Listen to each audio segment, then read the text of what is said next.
Sex, the final frontier. These are the voyages of the speculative interdimensional vehicle, Sex in Space. Its mission, to explore new points of view, to seek out fresh opinions, to boldly go where so many have gone before, and still somehow manage to totally miss the point. Subscribe to Sex in Space, wherever quality podcasts are found.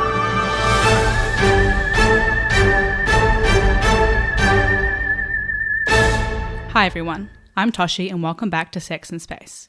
We're here continuing to explore sex across all of its infinite dimensions. I hope everyone out there is doing fantastic. We're excited to have you join us today for the first episode in a new Sex in Space podcast series called Blokes Talk Sex.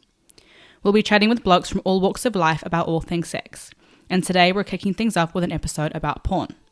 We chose this topic because of a book we're soon to be releasing called How to Talk with Your Kids About Porn. More on this later. We wanted to take some time to ask some men what their own experiences were like with pornography growing up, and speak to them as parents about why it's important to educate kids about pornography before they see it. We were joined today by Jeremy and Tim from the Sex and Space team. So let's kick things off by asking Jeremy what his experience was like with pornography growing up.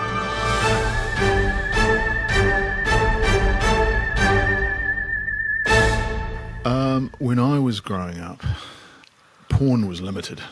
Obviously, it's not the cornucopia of whatever you want, whenever you want it.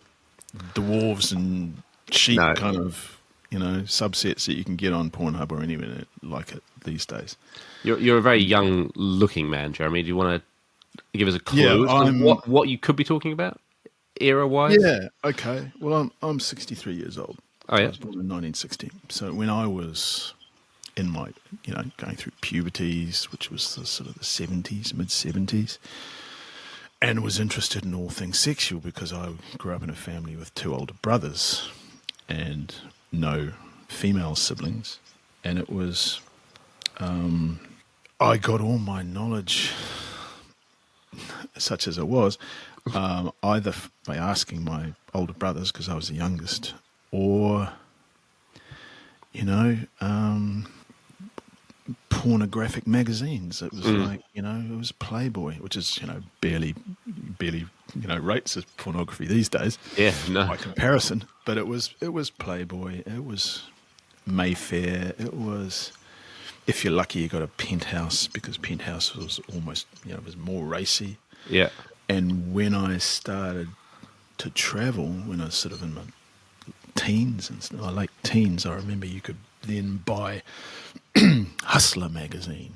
Yeah, like top shelf kind of. It was kind of like, whoa, this is proper pornography, not just sort of beautifully shot pictures of, That was pretty much the sum total of my sexual education as I was growing up as a teenager. Yeah. At school, the schools I went to, nothing. I remember we had one, what do they used to call it? Liberal studies. It was, we had I guess it's sort of when you go from 15 to 16, they say, okay, we better have a chat to these kids, because it's an all-boys school. And so I remember having a liberal studies thing. We all piled into this kind of classroom, and there was the school doctor. They had a school doctor. And I remember it really clearly because he seemed more uncomfortable than we were. Yeah. We were sort of going, this is going to be whoop-de-doo. We're going to maybe learn something about sex. Forget it. This guy was like, and we had this book. We were all given this copy of this book that was on the desk to read, to look at. And it was it was basically human anatomy, Yeah. Sort of like, we could learn all of that just by looking at ourselves. And I remember, he sort of said, no, I want you all to turn to page 12, but not page 32. And so we all immediately go, 32, had the full frontal photographs of a man and a woman, naked. Yeah. And that was it. Yeah. That was it. There was no kind of talk about the emotional side of it. There was no talk about, I can't even remember, we talked about if we talked about using condoms or anything like that. The only thing the thing I do remember out of it is he said the word clitoris, but he pronounced it clitoris. Brilliant. And so for the next 5 years, I thought that was how you pronounced clitoris. And of course, clitoris. He didn't have any idea. We just assumed that he did. Yeah. So it was one of those sort of circumstances. But apart from that, you know, it was empirical, mate. It was empirical knowledge. You blundered about with some female friend in the backseat of a Holden, and we're all kind of learning at the same pace. Yeah. So porn hadn't become the place to learn, or you couldn't access it. You know, Yeah. in those days there was no internet. Obviously, this was the 70s and 80s. There was no, there was nothing like that. No. Where you could just dial up, you know, pictures of whatever you wanted or film of whatever you wanted, like you can now. Yeah. You know, and so, you know, my sexual education, when I look back on it, was A, non-existent, B, it put me into a real, I didn't have any confidence, you know, because I didn't have any knowledge, you know, and if you don't know what you're doing, you know, then by definition you're sort of on the back foot. And I wasn't. And I didn't become comfortable about sexuality till I was, you know, deep into my mid-20s and actually had met women, you know, as a cis guy, met women who, I remember I travelled in my early 20s, you know, I did the classic OE, I went to Europe and Japan and a whole bunch of other places, and met women who were more sophisticated than I. And that was my best education experience, was with more experienced partners. Yeah. And they were the same age as me. They'd just been brought up in, you know, France, where they were told a little bit different. Yeah. Get a little bit more. Their parents probably do sit them down and talk about sexuality because they're a sort of an open kind of people, you know. The Europeans, the French, the Spanish, you know, they less the English. Although I did have an English girlfriend, and she was terrific. You know, she was, you know, patient and thoughtful and helpful, and, you know, bloody, you know. Well, there you go. Pointed me in the right direction. Kind of if you're watching Girl X, you know, thanks very much. Yes. I'll just simply say L.A. Those are okay. Right. She'll know who she is. She'll know. Hopefully she's watching. She was. It was great. I was lucky in that regard because I could have, you know, hit my 30s still not knowing diddly about, you know, what I was doing, who I was doing it with, what was the outcome there. If no one had ever said, oh, you know, not there, or... No one had ever, you know, it was my brothers and my older brothers that had said, you know, you get horny, turned on, you get an erection, and that's where you put it, kind of thing. Yeah. and now piss off and leave me alone. Yeah, of course. And give me back my stuff. It was like that, and that pornography as such was such a narrow band, you know? And it was all kind of straight sex, obviously. Yeah. Straight sex, or the odd foray into girl on girl stuff, which they knew men liked anyway. So I remember. It's funny that you mentioned the confidence thing. I remember being. Never feeling confident, you know, from sort of 16 onwards, 17, 18. Yeah, they're just absolute no confidence. I've definitely been exposed to porn. My sex education happened at home, basically. My mum told me so much more than, you know, school ever did. So you actually had that conversation with your parents? Yeah, no, I can't remember exactly. Like, it wasn't just the one conversation. Like, my gran was pretty open, my mum was fairly open, so like it was, you know, it kind of happened over a, you know, few appropriate years, fair bit around, you know, I suppose the anatomy stuff. I don't really remember that or anything, but there was definitely, you know, don't be a shitbag. You know, that kind of stuff, like a bit about respect and consent and things like that. So that was pretty good. But I do remember being woefully ignorant and also, really like nervous. and I'd definitely seen porn before then. Like, trying to think where it had proliferated to really by then. It was like in video stores, there was, the curtain in the back, and like 15 videos that were available, and none of us. There was one porn night that we called it porn night. It's pretty infamous actually in our circle of friends, where we watched a porn video. The girls were there, the guys were there. We all just got some snacks and watched a porn video. And then golly, I remember porn being in the hedgerows. Like, I must have been about 12 or something, going to like the kids' playground, and there was like a bundle of porn that had just been kind of dumped in like a hedgerow, and it was all like blowing around the playground, and everyone was like trying to like look at it but not get too close to it. It was like you're gonna sort of catch something. Yeah. But I remember nothing about it.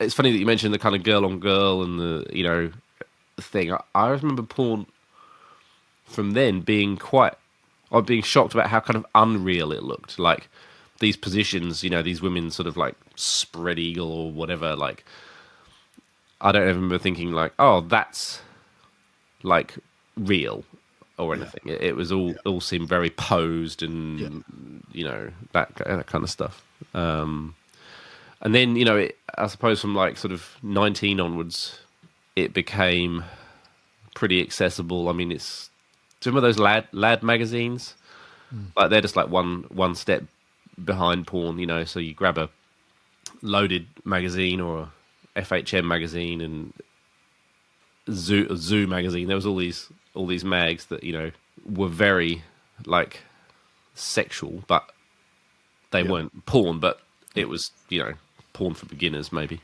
But and then in terms of you just got to get amongst it, but to learn anything.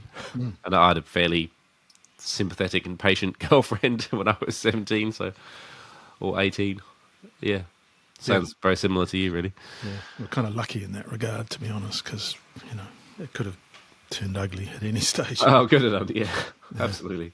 Did you have, what was so, I'm just trying to think when the internet came in, and I remember when you could go to, you'd go to video shops, and there was that one on Ponsonby Road that had a little room at the back. Yeah, to go scuttle into that and sort of look have as a though chuckle at the titles. Basically, that's why we go in there. Yeah, looking as though you kind of knew what you were about, which of course was complete bullshit. I still remember some of the titles from that one. Actually, there was Cummy Bears, which was a good one.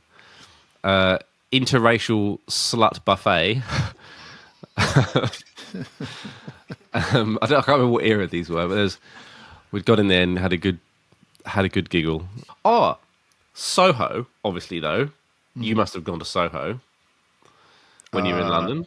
The place, yeah. Yeah, and like they had all those pawn shops there with magazines and videos and stuff like downstairs and all the sex toys and stuff like that. That was a good place to go wandering.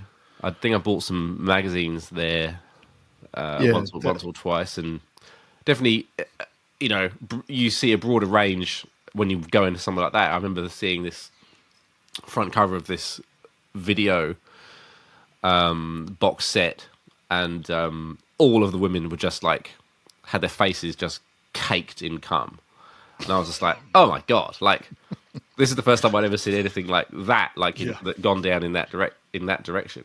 Yeah, and it was like 45 quid or something for like a 8 VHS box set of mega cum shots. Bukkake shots. Yeah. And that's nuts. That's free and all over the internet now. So I do remember that. Going to like sex shops in Europe. Yeah, and they were so much more advanced than anything I'd seen previously. Yeah, that was when I realised, I had a real mountain to climb here. Yeah, but that's it. Interestingly, though, I guess I'd started having sex and stuff by then. None of what I'd seen in porn had yet started to influence how I felt about sex, how I wanted to have sex. Yeah. You know, Yeah. I'd never thought about coming on somebody's face or anything like that. That wasn't even like a thing. No. Do you know what I mean? You're just like, oh, why would you do that? Why would they want that? Like how, Yeah.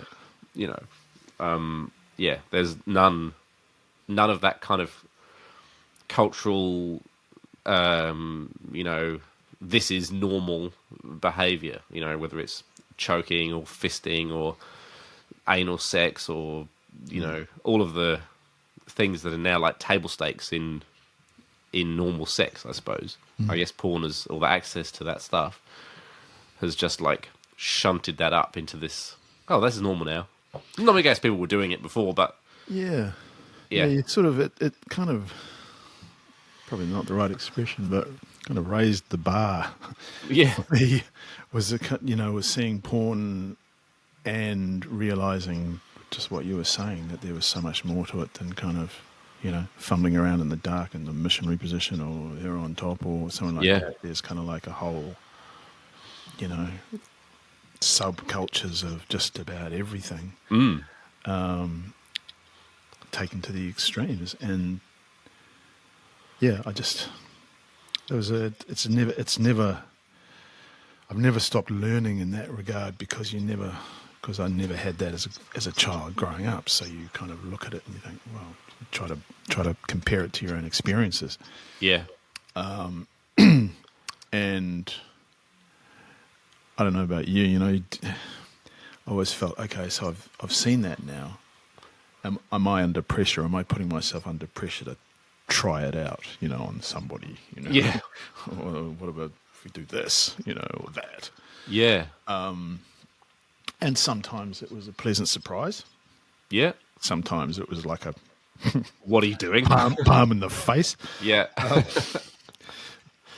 But it's sort of, I do remember thinking, oh, well, I've got to lift my game here. It's like, you know, maybe that's what the expectation is from females or something. I've got to be this or that, or, you know, I've got to know about this or know how to tie someone to a door frame. I don't know. Yeah. All of that kind of stuff.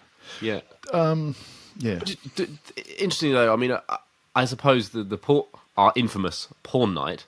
I mean, I still remember the plot of the porn that we watched. It had a plot. Oh, it did, but it was so unrealistic that there's no way that you'd ever take anything from it going, oh, I'm going to give that a go, because it was so ridiculous. It was German, so it was subtitled, and there was obviously a dormitory type living arrangement with girls just everywhere.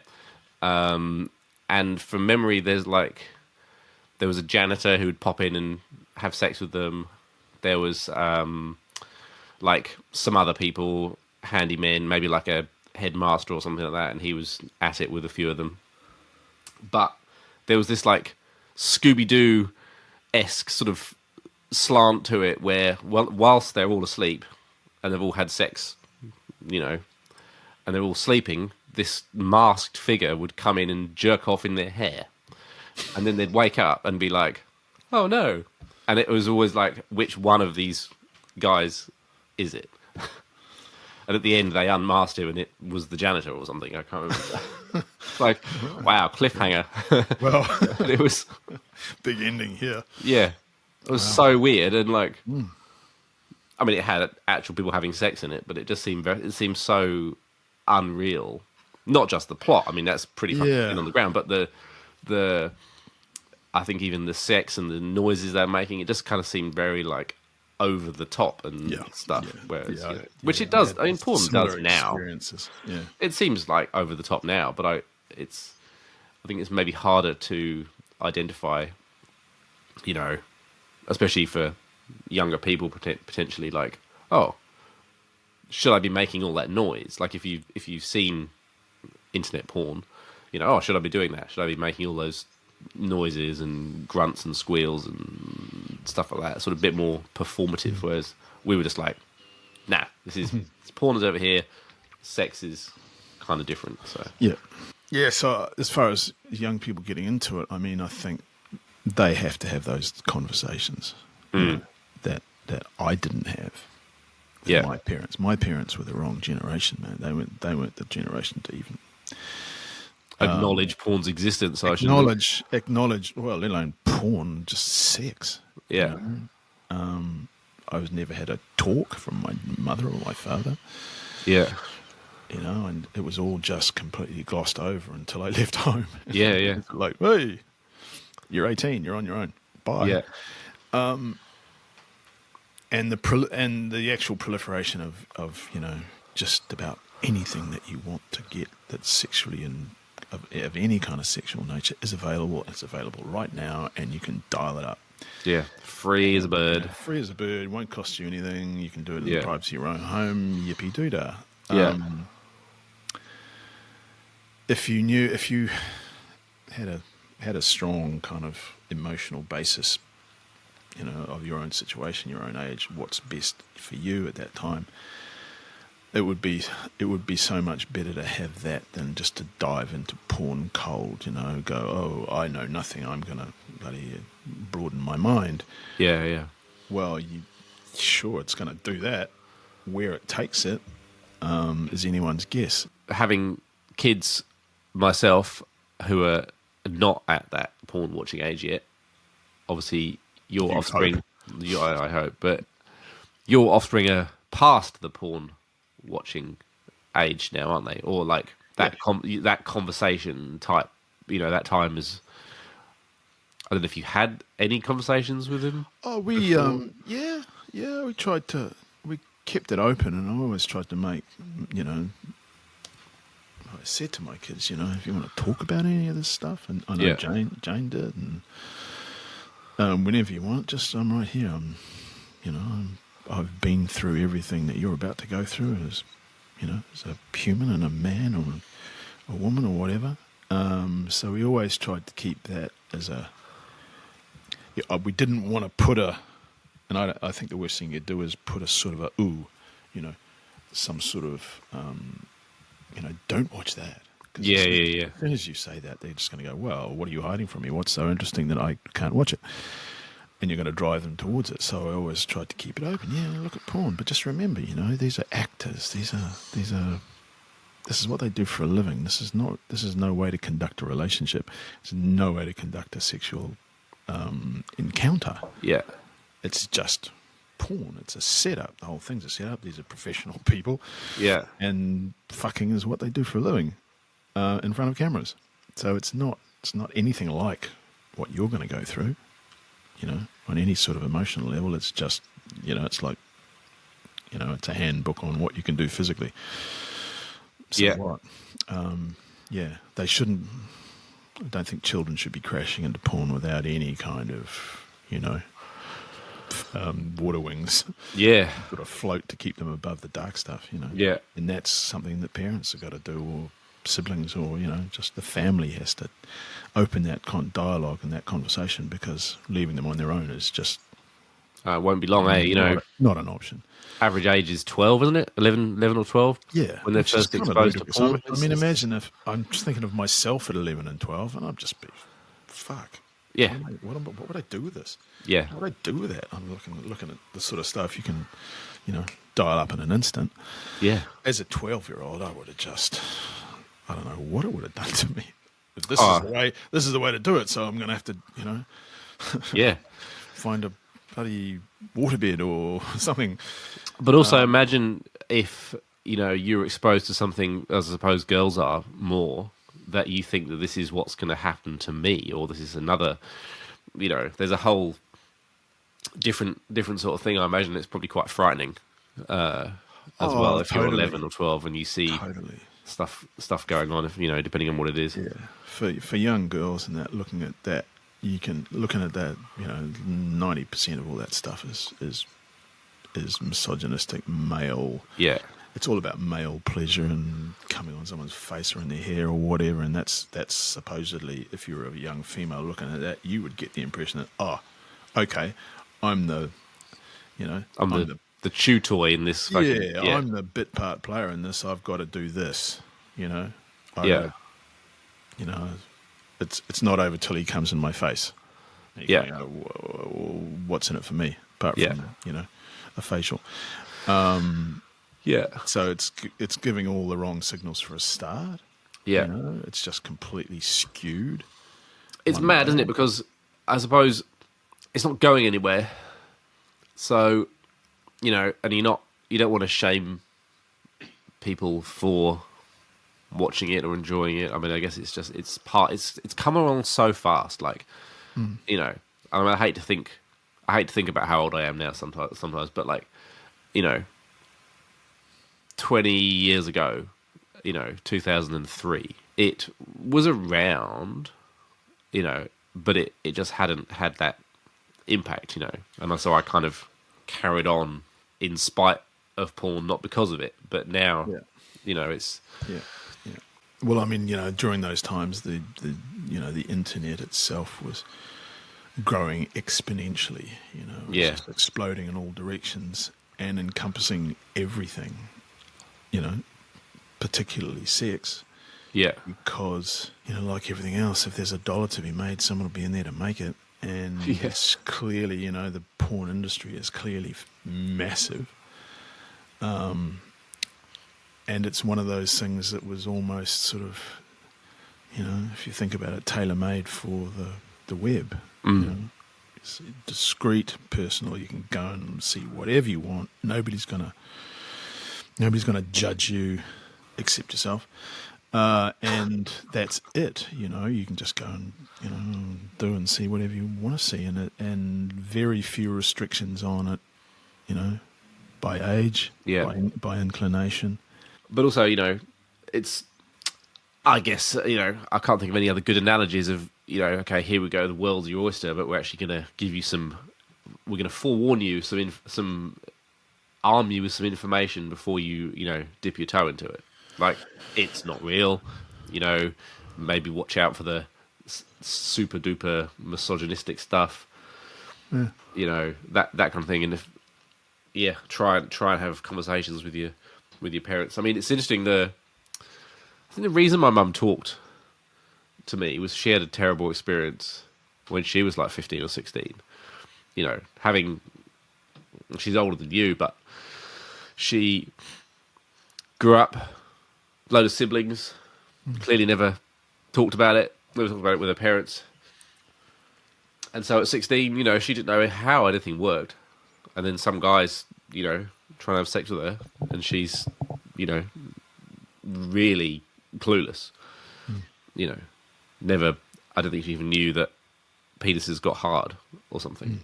And so she kind of had this, I suppose, bit between her teeth. Like, right, you know, You're not going to suffer this. Yeah, let's just talk about it a bit. Like, it seems... Yeah. Well, it's bizarre, isn't it? Like everything, you know, if you attempt anything in complete ignorance, it's not going to go well. You know, you wouldn't, oh, look, I'm going to change the tire on my car. I have no idea how to change the tire on my car, but society demands that I change the tire on my car. So I'm going to go and have a crack at it. Yeah. And that's kind of what we're talking about. And I put it on wrongly in the car and the wheel comes off and we crash and die. Yeah. Okay, so maybe that's not as extreme with porn, but you know what I'm getting at. You know, you go into that completely kind of, I don't know what the fuck I'm doing.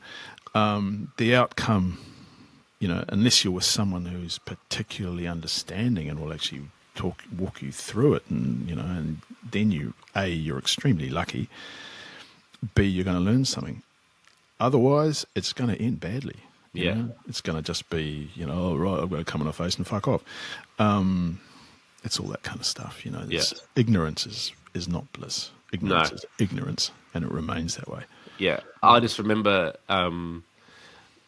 you know, pre-porn, pre-anything, you know, my sort of circle of ignorant teenage boy mates, the misinformation wasn't a thing, but the misinformation which was banded around that group of teenage boys was unbelievable. Yeah. You know? I mean, I think back on other things I was told, and I just fucking cringe, man. I know. So you go, oh, how could I have swallowed that in the first place? Yeah. And I'm lucky I managed to get through without sort of too many train wrecks. Yeah. But, you know, the stakes are a lot higher now, you know, because they can, any kid who's halfway decent on a computer, and that's just about it, all of them, Yeah, better than will be us. able to access it no matter what. Yeah. Even at 12, Dylan was better on a computer than I am now. Yeah. So, doing nothing and hoping that it doesn't happen is not a strategy. It's a vacation of strategy. It's like, I'm not going to do anything. I'm just going to sit back and watch this house burn. I just think it's imperative that as parents, we do better, because I guess what we've got the privilege of hindsight now. Yeah. To look back and kind of go, Totally. Yeah, We owe it to our kids. This is part of what a parent does. You tell something to your son or daughter to help them avoid the pitfall that you fell into. precisely. And Yeah, we'd do that for seatbelts or something like that. We would do that for anything else. Yeah, We teach people to swim because we don't want them to drown. We Yeah. teach people to drive because we don't want them to die on the roads. yeah, You fucking name it. If we can, we will give them advice and the benefit of knowledge and all those things that the parents are supposed to do. But when it comes to sex, no Good luck. thanks. Yeah. No thanks. You're on your own. See you later. Don't want to know. Ooh. yeah. It's pathetic. It really No, I is. know. And it's a real indictment on all of us that it's allowed to happen, and kids are growing up ignorant about something that is so important. One of the three kind of, food, shelter, and reproduction. yeah. Okay, we'll talk all about food and shelter. Yeah, fine. Let's talk about architecture, but let's not talk about sex because No. it makes me feel uncomfortable. Yeah. Well, tough fucking shit, Just get on with it. That's what I think anyway. Small. I think so too. I think that it doesn't have to be this one chat. It can be lots of small. Lots Chats. of small ones. Not big one turn into some big monster that you've got to take on and eat at one go. Yeah. Just little milestones. Well, let's talk about this and let's talk about that.